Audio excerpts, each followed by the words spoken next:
नमस्कार दोस्तों, welcome to our YouTube channel. Start करेंगे पर्सनालिटी को। पर्सनालिटी में अभी तक हमने क्या क्या डिस्कस करा। पर्सनालिटी के हमने दो प्रारूप डिस्कस करे हैं। एक प्रारूप उपागम यानी कि टाइप अप्रोच, और एक अभी हमने डिस्कस करा इसी में विशेषक उपागम यानी कि ट्रेट अप्रोच। दोनों ही काफ़ी इंपॉर्टेंट है। दोनों में टोटल मिलाकर हमने 9 टाइप्स की थ्योरीज को डिस्कस कर लिया है पर्सनालिटी से रिलेटेड।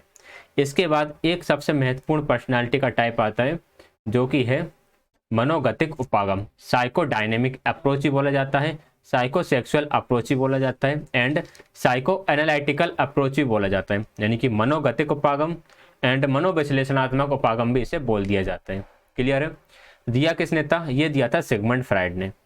अब अगर मैं इस थ्योरी की बात करूं तो इस थ्योरी में भी सबसे ज़्यादा कन्फ्यूजन रहता है, क्योंकि यहाँ पर कई बार तो हमें चेतन अवचेतन और अचेतन मन में कन्फ्यूजन हो जाएगा। इसके बाद एड ईगो सुपर ईगो में कन्फ्यूजन डाउट रह जाता है। तो इन सभी को हम ऐसे डिस्कस करने वाले हैं कि आज के बाद आपको इनमें कहीं भी कोई सा भी डाउट नहीं रहने वाला, सब क्लियर हो जाएगा।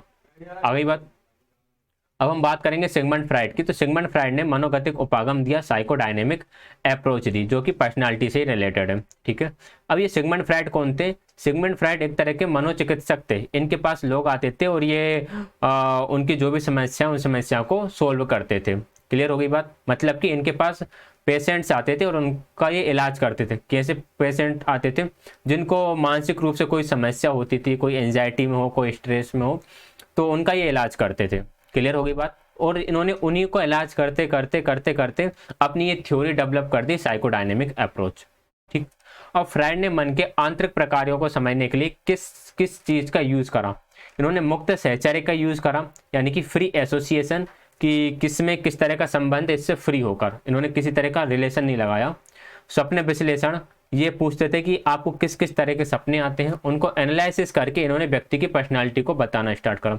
अच्छा, तुम्हें इस तरह के सपने आते हैं, मतलब कि तुम्हें ये समस्या है, या फिर तुम इस तरह के दौर से गुजर रहे हो, तुम्हारे अवचेतन मन में ये चल रहा है। ये सब कुछ इन्होंने डिस्कस करा, जो हम थ्योरी में डिस्कस समझेंगे आगे।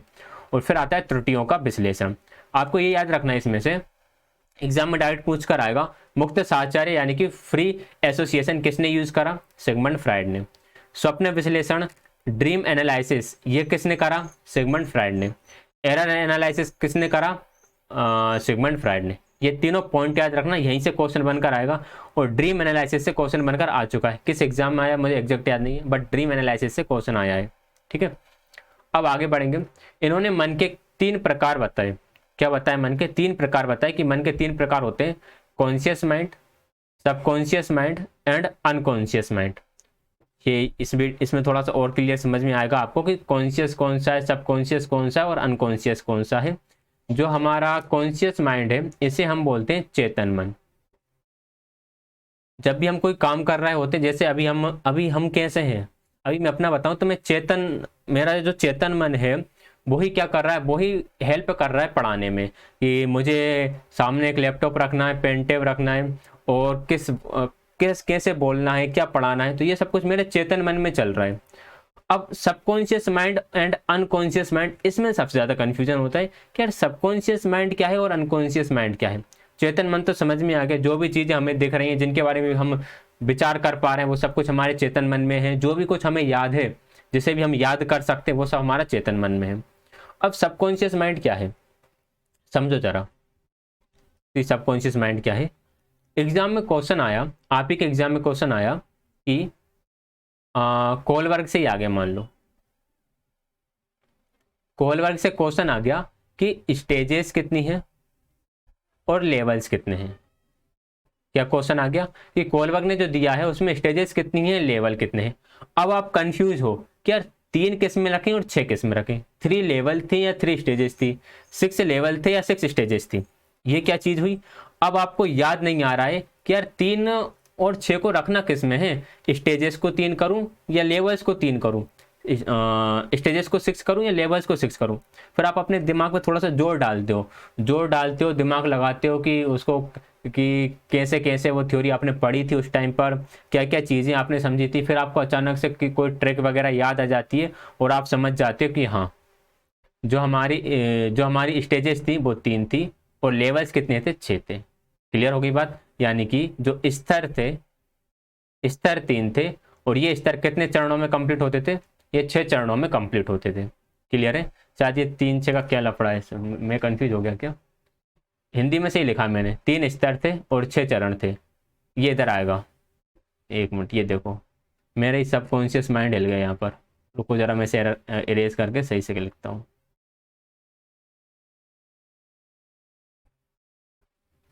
गोलबर्ग ने जो दिया था, अब मेरे सबकॉन्शियस माइंड में याद आ गया कि मैंने गलती कर दी।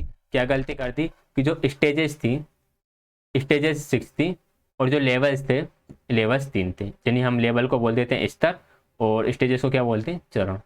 आई बात समझ में? दिमाग पे जोर डालने के बाद जो चीज़ आपको याद आ गई, मतलब कि वो चीज़ कहाँ चली गई थी? वो हमारे सबकॉन्शियस माइंड में चली गई थी। कोलवर्ग की थ्योरी के जो स्टेजेस एंड चरण वाला जो था, 3 और 6 का जो भी था, ये हमें याद तो था, लेकिन ये सबकॉन्शियस माइंड में चला गया था। सबकॉन्शियस माइंड मतलब हमारे अवचेतन मन में चला गया था, इसलिए हमें डायरेक्ट याद नहीं आ रहा था। लेकिन जैसे ही हमने थोड़ा एफर्ट लगाया ना, ये हमें याद आ गया। तो किसी भी चीज़ में यदि हम एफर्ट लगाते हैं या थोड़ा उसके बारे में सोचते हैं और फिर वो चीज़ याद आ जाती है, तो वो चीज़ें रिलेटेड होती हैं हमारे सबकॉन्शियस माइंड से। जैसे कि हम कई बार गाड़ी की चाबी कहीं रखकर भूल जाते हैं, बहुत होता है ऐसा कि हर घर में ऐसा होता होगा कि गाड़ी निकालने जा रहे हो, गाड़ी की चाबी नहीं मिल रही हो। फिर आप सोचते हो कि यार लास्ट टाइम कहाँ रखी थी, मैं यहाँ गया था, वहाँ गया था, फिर एकदम आपको याद आ जाता है कि यार वो वहाँ पर स्टूल पर रखी है, वहाँ टेबल पर रखी है, दराज में पड़ी है, या फिर उस बिस्तर पर, बेड पर पड़ी है। तो ये आपको क्या हुआ, अचानक से याद आ गया। तो ये वो चीज़ कहाँ चली गई थी? वो आपके सबकॉन्शियस माइंड में चली गई थी। आई बात समझ में? कई बार हम कुछ पेपर्स, कागज वगैरह ढूंढते हैं, हमें याद नहीं होता हमने कौन सी फाइल में रखे हैं, हम फाइलों को ढूंढ रहे होते हैं, फिर अचानक से याद आता है यार उसको तो मैंने उस रंग की अलग कलर की फाइल में रख दिया था, फिर वो याद आ गया। कई बार हम कोई सा वर्ड, कोई सी चीज़ ढूंढ रहे होते हैं कि यार ये इसका मतलब क्या है सीडीपी में, फिर आपको अचानक से याद आता है कि यार सीटेट की प्रिपरेशन के टाइम पे मैंने वहां पर ये चीज़ लिख रखी थी। तो ये सारे आपके सबकॉन्शियस माइंड में है। अब आते हैं अनकॉन्शियस माइंड। जो अनकॉन्शियस माइंड है ना, ये पूर्ण रूप से कैसा मन है? अचेतन मन है। इसके बारे में हमें कुछ नहीं पता। कोई आपसे पूछे कि आपके अचेतन मन में क्या है, तो आप कुछ नहीं बता पाओगे। अगर आप कुछ बताते हो तो वो आपके चेतन मन का बताते हो, थोड़ा एफर्ट लगा के याद करके बताते हो तो आप अपनी अवचेतन मन का बताते हो। अचेतन मन में क्या चीजें हैं ये हम नहीं जानते। मतलब ये आपका ही अचेतन मन है, लेकिन आप इसके बारे में कुछ भी नहीं जानते, आप इसके बारे में बिल्कुल भी अवेयर नहीं हो। और सबसे अच्छी बात यह है कि हमारी पर्सनालिटी और यानी कि हमारे व्यक्तित्व को कौन निर्धारित करता है? हमारी पर्सनालिटी यानी कि हमारा जो व्यक्तित्व है, इसका निर्धारण कौन करेगा? इसका निर्धारण करता है अनकॉन्शियस माइंड यानी कि अचेतन मन। अरे ये बात समझ में? ये पूरी हमारी पर्सनालिटी है। हमारी पूरी पर्सनालिटी में कॉन्शियस एंड सबकॉन्शियस ये मिला के मुश्किल से 10% से 15% तक पर्सनालिटी को हैंडल करते हैं या फिर निर्धारित करते हैं।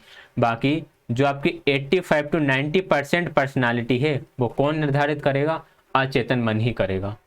तो जब आपसे कुछ जो, जैसे जब हम लास्ट में टेस्ट पढ़ेंगे, पर्सनालिटी को मेजर करने के कुछ टेस्ट बने हुए हैं, thematic apperception test, Rorschach ink blot test, ये सब पढ़ेंगे। तो वहां पर वो क्या करते हैं, आपके अचेतन मन की चीजों को जानने की कोशिश करते हैं। क्या करते हैं? अचेतन मन की चीजों को जानने की कोशिश करते हैं। अगर सामने वाला आपके अचेतन मन को समझ गया, इसका मतलब है कि वो आपकी 90% पर्सनालिटी को समझ गया।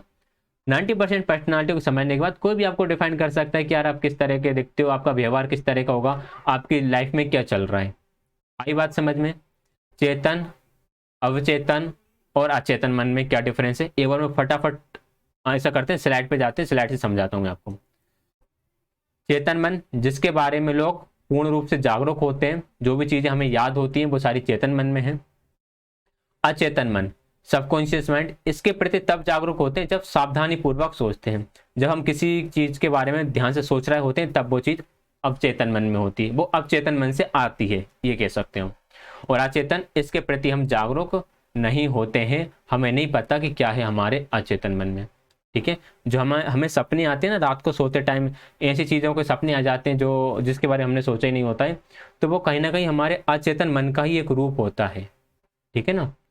यहाँ पर एक नोट करने वाली इंपॉर्टेंट बात है कि व्यक्तित्व का निर्धारण कौन करेगा? व्यक्तित्व का निर्धारण अचेतन मन करेगा। कौन करेगा? अचेतन मन।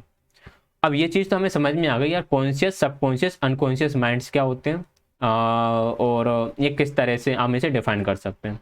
ठीक, अब आता है इड, ईगो और सुपर ईगो। पहली बात तो ये याद रखो, इड, ईगो, सुपर ईगो ये तीनों किसके पार्ट है? ये हमारे कॉन्शियस माइंड के पार्ट है, ये हमारे सबकॉन्शियस माइंड के पार्ट है, या फिर ये अनकॉन्शियस माइंड के पार्ट है। तो इन तीनों का ही ध्यान रखना, इड, ईगो, सुपर ईगो, ये तीनों के तीनों हमारे अचेतन मन के भाग हैं। कौन से मन के भाग हैं? अचेतन मन के भाग हैं, हमारे अनकॉन्शियस माइंड के पार्ट होते हैं। अब ये तीनों हैं क्या, समझते हैं जरा। देखिए, इड क्या बोलेगा? जैसे मेरा मन हुआ, मेरा काय का मन हुआ, मेरा मन हुआ कि यार मुझे क्या खाना है, गर्मी का सीजन चल रहा है तो आइसक्रीम ही खा लेते हैं। मेरा मन हुआ कि आइसक्रीम खाना है। ठीक है, अब मैं आइसक्रीम खाने के लिए बाहर गया। बाहर मैंने देखा कि जो आइसक्रीम वाला था वो तो जा चुका था, लेकिन एक बच्चा बैठ के आइसक्रीम खा रहा था। ठीक, या हाँ, एक बच्चा बैठ के आइसक्रीम खा रहा था।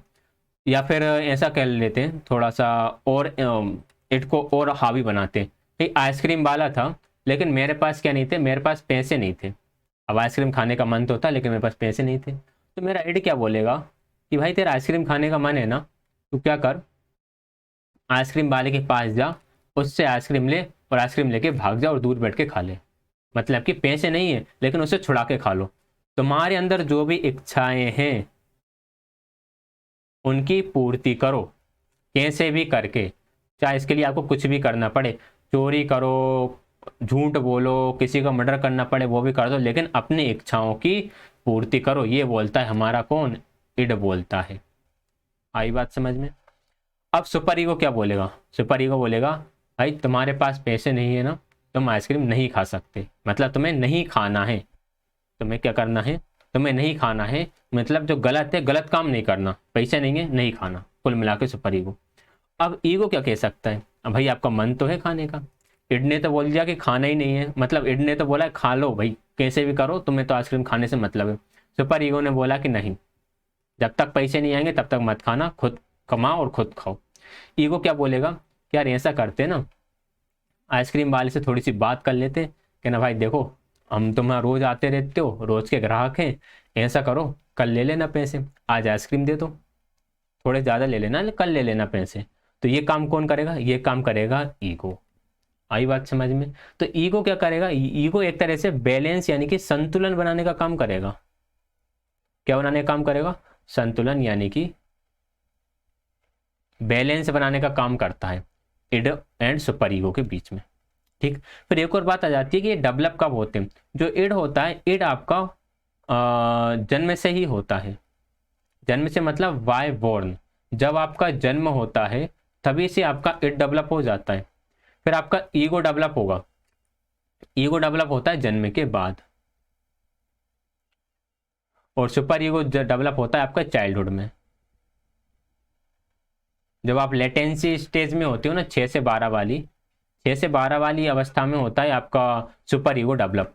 और इसे आप बोल सकते हो कि 2 से 6 में ये डेवलप हो जाता है ईगो, और ये तो आपका वाइवर्ट होता ही है।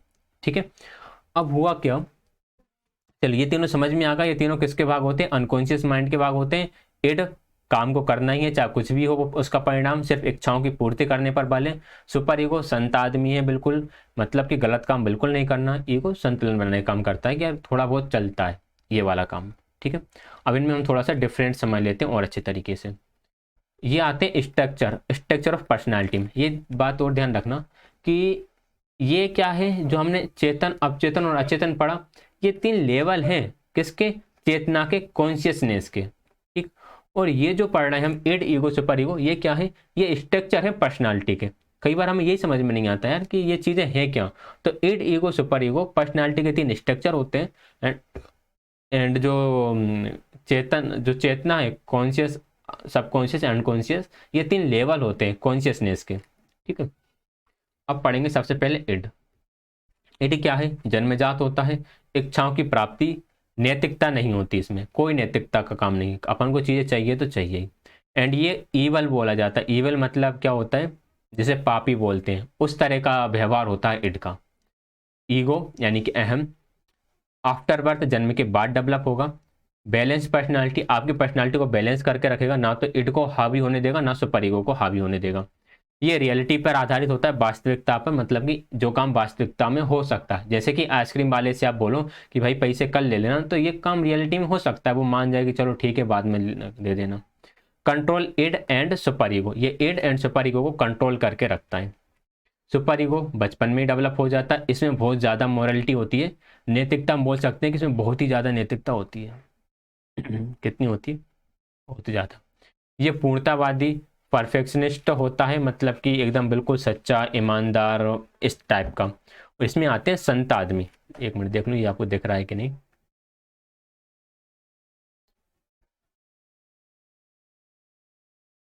ठीक है, इसमें आते हैं एकदम से कौन से संत आदमी आते हैं, जो ना तो झूठ बोलते, ना तो किसी प्रकार की चोरी चकारी में होते, बिल्कुल सीधे साधे व्यक्ति आते हैं इसमें।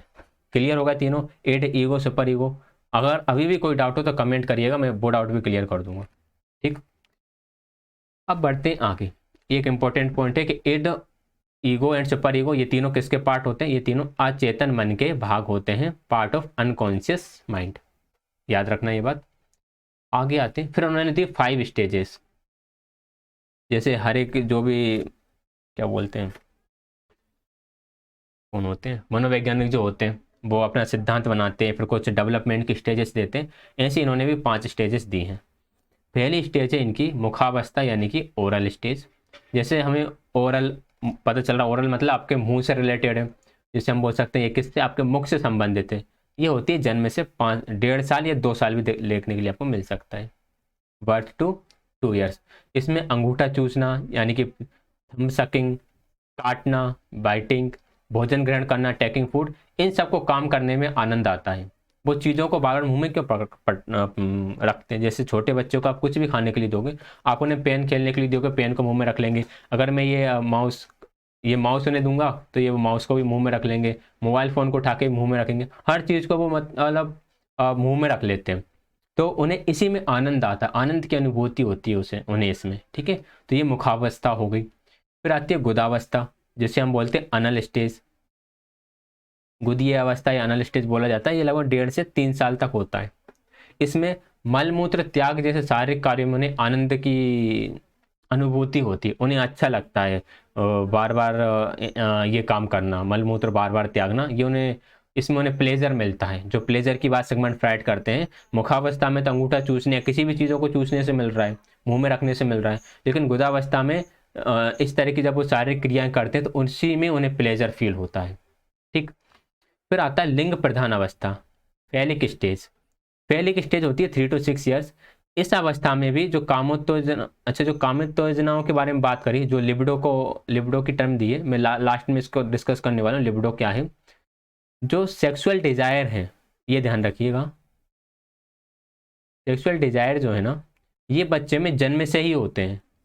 बस इनकी इनकी पूर्ति करना हर एक स्टेज में अलग अलग तरह से होता है। मतलब कि सेक्सुअल डिजायर है, अब इनको पूरा तो करना है, क्योंकि आपका इड इड जो है वो कहीं ना कहीं तो आपसे बोलेगा इनको पूरा करना, कितना ही कंट्रोल करके रखो। तो ये आपके अंदर जन्म से ही होते हैं।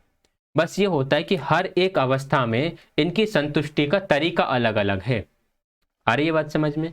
तो मुखावस्था में मुंह से हो जाता है, गुदाई अवस्था में मलमूत्र त्यागने से हो जाता है। लिंग प्रधान अवस्था जो आती है फैलिक स्टेज, इसमें व्यक्ति डिस्क्रिमिनेट करने लगता है पुरुष एंड महिलाओं में, मतलब कि वह मेल एंड फीमेल में विभेद करने लगता है कि यार ये व्यक्ति मेल है और ये व्यक्ति फीमेल है। फिर यहाँ पर मोस्ट इंपॉर्टेंट पॉइंट आता है कि ओडिपस एंड इलेक्ट्रा जो ग्रंथि है, इनका विकास हो जाता है। किसका? ओडिपस एंड इलेक्ट्रा ग्रंथियों का विकास हो जाता है। ओडिपस एंड इलेक्ट्रा है क्या? एक कहानी है, थोड़ी सी खतरनाक कहानी है। चलो मैं थोड़ा बहुत बता देता हूँ हिंट इनका, कि जो ग्रीक कंट्री है ना, स्टोरी है, सीरियस मत लेना बिल्कुल भी। ग्रीक कंट्री है, ग्रीक कंट्री की एक प्रिंसेस होती है, एक प्रिंसेस होती है जिसका नाम होता है Electra.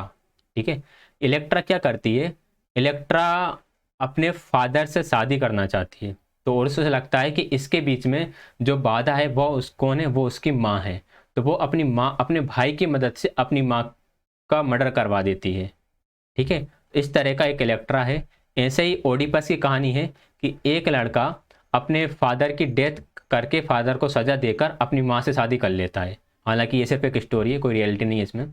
But Oedipus and Electra की जो वर्ड्स आए ना, ये वर्ड्स वहीं से आए, ग्रीक कंट्री से। ठीक है, गूगल करोगे तो आपको पूरी स्टोरी इसकी मिल जाएगी बढ़िया डिफाइन होकर। मैंने ये स्टोरी एनसीईआरटी में पढ़ी है, तो कुछ ना कुछ मीन्स ये कर सक, ये स्टोरी इससे रिलेटेड है कि ये वर्ड्स आए वहाँ से हैं, इलेक्ट्रा एंड ओडिपस। तो जो इलेक्ट्रा मीन्स जो गर्ल है वो किसकी तरफ अट्रैक्ट होंगी? अपने फादर की तरफ। वो अपने पिता के प्रति ज़्यादा लगाव महसूस करती हैं। और जो बच्चे होंगे, जो सन होंगे, जो लड़के होंगे, वो अपनी मॉम से ज़्यादा लगाव महसूस करेंगे, उनके प्रति ज़्यादा अट्रैक्ट होंगे। तो बस ये है ओडिपस एंड इलेक्ट्रा। याद रखना, इंपॉर्टेंट है ओडिपस एंड इलेक्ट्रा। वो ग्रीक वाली कहानी इंपॉर्टेंट नहीं है, बट ये दोनों टर्म ज़्यादा इंपॉर्टेंट है। ठीक है, मैंने ऐसे याद करा है कि इलेक्ट्रा किसका नाम है? इलेक्ट्रा किसी गर्ल का नाम है। वो जब मैंने वो स्टोरी पढ़ी उसके बाद तो मुझे बिल्कुल याद ही हो गया कि इलेक्ट्रा किसी लड़की का नाम है। और अपोजिट जेंडर की तरफ अट्रैक्ट होना, अपोजिट जेंडर में भी माता पिता, तो गर्ल जो होंगी वो अपने फादर की तरफ, एंड बॉयज जो होंगे वो अपनी मॉम की तरफ। क्लियर है? इस डायग्राम से समझ में आ ही रहा होगा आपको। ओडिपस एंड इलेक्ट्रा हो ही गया। अब फिर आती है फिफ्थ अवस्था, फोर्थ स्टेज। फोर्थ स्टेज है अव्यक्त अवस्था, जिसे हम बोलते हैं लेटेंट स्टेज। इसे छुपो ही अवस्था ही बोल सकते हैं। कौन सी अवस्था? ये छुपी हुई है।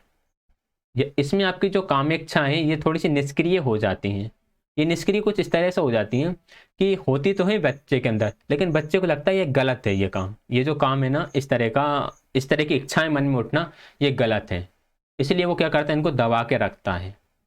आ रही है बात समझ में? तो ये जो स्टेज होती है चाइल्डहुड की, जिसे हम कौन सी बोलते हैं? स्कूल स्टेज बोलते हैं। स्कूल स्टेज में बच्चे के अंदर इच्छाएं उठती हैं, लेकिन ये वो इन्हें दबा के रखता है, यानी कि लिबिडो को इनएक्टिव कर देता है, काम इच्छाओं को निष्क्रिय कर देता है, और स्कूल एक्टिविटीज़ में इंटरेस्ट लेने लगता है। स्कूल के जो कार्यक्रम है उनमें पार्टिसिपेट करने लगता है, खेल कूद में ध्यान देने लगता है। ये अवस्था होती है 6 से 12 वर्ष तक की। फिर आती है जनेंद्रीय अवस्था, जिसे बोलते हैं जेनिटल स्टेज। जेनिटल स्टेज ये फिर आपकी 12 वर्ष से, यानी कि एडल्टहुड से फिर ये आपकी चलती ही रहेगी। इसमें जो कामेच्छाना, क्या वर्ड है ये, कामेच्छाएं, जो सेक्सुअल इंटरेस्ट है, सेक्सुअल डिजायर्स जो हैं, वो दोबारा से निकल आते हैं, अपोजिट सेक्स की तरफ अट्रैक्ट होते हैं, एंड क्या बोलते हैं, इनकी पूर्ति करने के लिए व्यक्ति अपोजिट जेंडर को ढूंढना शुरू कर देता है। ये 12 वर्ष के बाद होगा। क्लियर है बात? तो सिगमंड फ्रायड ने अपनी पूरी की पूरी थ्योरी पे किसको एम्फेसाइज करा था? अपनी पूरी थ्योरी में सबसे ज़्यादा इन्होंने सेक्सुअल डिजायर्स को एम्फेसाइज करा, इस पर ज़्यादा प्रभाव डाला। तो ये इनके क्रिटिसिज्म का एक मेन पॉइंट बन गया था कि यार हर काम सिर्फ इसी पर डिपेंड नहीं है, और भी चीज़ें होती हैं व्यक्ति के जीवन में जो उसके व्यक्तित्व को प्रभावित करती हैं, जो उसके विकास को प्रभावित करती हैं। आई बात समझ में? तो मैं 5 स्टेजेस को जरा फटाफट और डेवलप करा देता हूँ। पहली है ओरल स्टेज, फिर है anal stage, phallic stage, latency stage, और फिर आती है आपकी जेनिटल स्टेज। तो ये 5 अवस्था याद रखिएगा। डेट, इनका बर्थ भी याद रखना, किस अवस्था में क्या होता है ये भी याद रखना। ओडिपस इलेक्ट्रा कब डेवलप होंगी? Oedipus and Electra phallic stage में डेवलप होंगी। मोस्ट इंपॉर्टेंट पॉइंट याद रखिएगा। क्लियर? चलिए, अब इसके बाद कुछ इंपॉर्टेंट टर्म्स हैं जो इन्हीं के सिद्धांत से रिलेटेड है। इन्होंने इरोज एंड थेनाटोस की बात करी। इरोज एंड थेनाटोस, ये इन दोनों को एनर्जी जो प्रोवाइड करता है वो इड करता है। अब ये है क्या? देखिए, ये एक तरह की प्रवृत्ति हैं, एक तरह के इंस्टिंक्ट्स हैं। जिस व्यक्ति का इरोज हावी होता है, जिसका इरोज स्ट्रॉन्ग होगा, वो लाइफ इंस्टिंक्ट होगा, यानी कि उसके अंदर जीवन प्रवृत्ति होगी। वो जीने की बारे में सोचेगा, लाइफ बहुत अच्छी है इस तरह से सोचेगा। उसके अंदर जीवित रहने का डिजायर होगा कि मुझे जिंदा रहना है। और जिसके अंदर थेनाटोस आ गया वो होता है डेथ इंस्टिंक्ट्स, यानी इस तरह का व्यक्ति जो होगा थेनाटोस वाला, वो मरने के बारे में सोचेगा। जो सुसाइड करते हैं वो उनका डेथ इंस्टिंक्ट हावी हो जाता है, यानी कि थेनाटोस जो है ये हावी हो जाता है, फिर वो मरने के बारे में सोचते हैं। क्लियर है? इन्हें सब कुछ गलत लगता है, इन्हें लगता है कि हमारी कोई ज़रूरत ही नहीं है दुनिया में। आ रही ये बात समझ में? तो इरोज, इसमें ये याद रखना, इरोज जो है वो लाइफ इंस्टिंक्ट है, एंड थेनाटोस जो है वो डेथ इंस्टिंक्ट है। फिर इन्होंने एक लिबिडो की बात करी। लिबिडो कुछ नहीं है, जो आपके सेक्सुअल डिजायर्स होते हैं उन्हीं को सिगमंड फ्रायड ने नाम दिया है लिबिडो। ये जीवन की मूल प्रवृत्ति उन्होंने, सिगमंड फ्रायड ने माना है, ऐसा मैं नहीं कह रहा, ना ही ऐसी कोई थ्योरी कह रही। ये सब कुछ जो भी लिखा हुआ है ना, ये सिगमंड फ्रायड के अकॉर्डिंग लिखा है। तो सिगमंड फ्रायड ने बोला है कि ये जीवन की मूल प्रवृत्ति है। आपकी जितनी भी एक्टिविटी है, आप किस तरह से काम करोगे, किस तरह से सोचोगे, अपनी व्यक्तित्व को किस तरह से डेवलप करोगे, सब कुछ लिबिडो कंट्रोल करती है। ये इनके कहने का मतलब है। आ रही ये बात समझ में? तो इन्होंने सबसे ज़्यादा किस पर एम्फेसाइज करा? लिबिडो पर।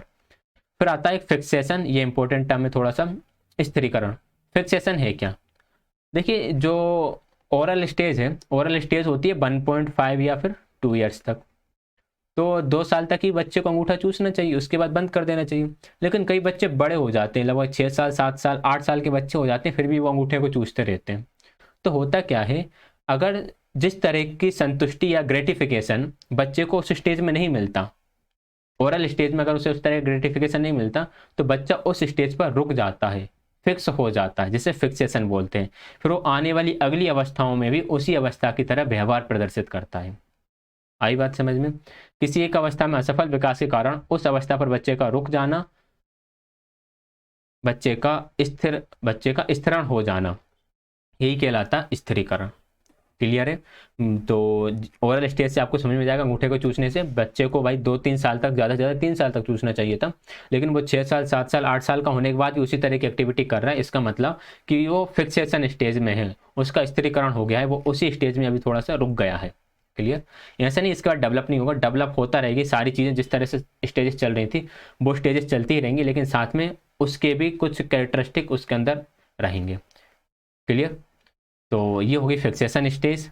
तो बस ये तीनों इंपॉर्टेंट पॉइंट्स और थे। अच्छा, क्रिटिसिज्म, ये और पढ़ लेते हैं। क्रिटिसिज्म क्या था इनका? देखो, क्रिटिसाइज करने का एक रीजन तो ये था कि इन्होंने व्यक्तियों पर, अध्ययनों पर आधारित है। व्यक्तित्व अध्ययनों पर आधारित मतलब कि इनके पास आते थे मरीज अपना इलाज कराने के लिए, तो ये उन्हीं का इलाज करते थे और वहीं से इन्होंने थ्योरी का विकास करा। तो भाई केस स्टडी पर आधारित है, इसलिए इसका वैज्ञानिक आधार संभव नहीं है, कोई साइंटिफिकली इसका साइंटिफिक बेस नहीं है इसका। ये सबसे ज़्यादा आपके जो सेक्सुअल डिज़ायर है इन पर ज़्यादा फोकस करती, इसलिए भी इसकी आलोचना की गई। इन्होंने इसी को माना, इन्होंने बोला कि हर काम जो लिबिडो है वो ही कंट्रोल करके रखती है, बाकी कुछ है ही नहीं। तो ऐसा थोड़ी होता है। आ रही है ना बात समझ में? चलो, थर्ड है लिंग पक्षपाती है। ये लिंग पक्षपाती है बहुत ज़्यादा। इन्होंने क्या करा, इन्होंने सिर्फ मेल प्रोटोटाइप्स का यूज़ करा है। मेल आदर्श, प्रोटोटाइप मतलब प्रवृत्ति या फिर आदर्श नहीं होते, गुण, गुण बोल सकते हैं जिन्हें। उन्होंने सिर्फ मेल पर रिसर्च करा और वहीं से अपनी थ्योरी को डेवलप करा। फीमेल्स पर ज़्यादा इन्होंने फोकस नहीं करा। इसके बाद ये अस्पष्ट है, बहुत सारी चीज़ें इसमें अस्पष्ट है। आपको खुद थ्योरी पढ़ने के बाद थोड़े से कंफ्यूज हो जाओगे यार, एड ईगो सुपर ईगो तक तो सब कुछ ठीक था, चेतन अचेतन अपचेतन मन सब समझ में आया। जो 5 स्टेजेस थी, ये साला क्या चीज़ है, सॉरी ये क्या चीज़ है, ये तो कुछ समझ में ही नहीं आया, ये तो सब कुछ दिमाग ही घुमा दिया इसने। तो ये इस तरह से अस्पष्ट है। अस्पष्ट मतलब इसका कोई वैज्ञानिक मूल्यांकन नहीं कर, इसका कोई वैज्ञानिक, आप साइंटिफिक रिसर्च नहीं कर सकते, साइंटिफिक थ्योरी नहीं है, इसलिए साइंटिफिकली इसके बारे में आप सोच नहीं सकते। तो ये क्या था, ये क्रिटिसिज्म था, यानी कि आलोचना हो गई। क्लियर? चलिए, तो ये होती है सिगमंड फ्राइड की थ्योरी कंप्लीट। अब इस थ्योरी में यदि आपको कोई डाउट रहता है तो उसके लिए अब आप कमेंट कर सकते हैं। और भी यदि आपको जैसे कोई चीज़ें ऐसी हैं समझ में नहीं आ रही हो तो एक बार वीडियो को रिमाइंड करके देख लेना, 2x पे करके देख लेना। मैंने बहुत धीरे धीरे बोला है क्लास में, आपको समझ में आ जाएगी। वीडियो पसंद आया तो लाइक, शेयर एंड चैनल को सब्सक्राइब। PDF आपको टेलीग्राम चैनल पर मिल जाएगा। ये कंप्लीट होने के बाद अभी इसमें कुछ और स्लाइड्स भी ऐड होना है। एंड आप हमारे इंस्टा एंड FB पेज को भी फॉलो कर सकते हैं, लिंक आपको चैनल के अबाउट में मिल जाएगा। क्लास ज्वाइन करने के लिए आप सभी का बहुत बहुत धन्यवाद।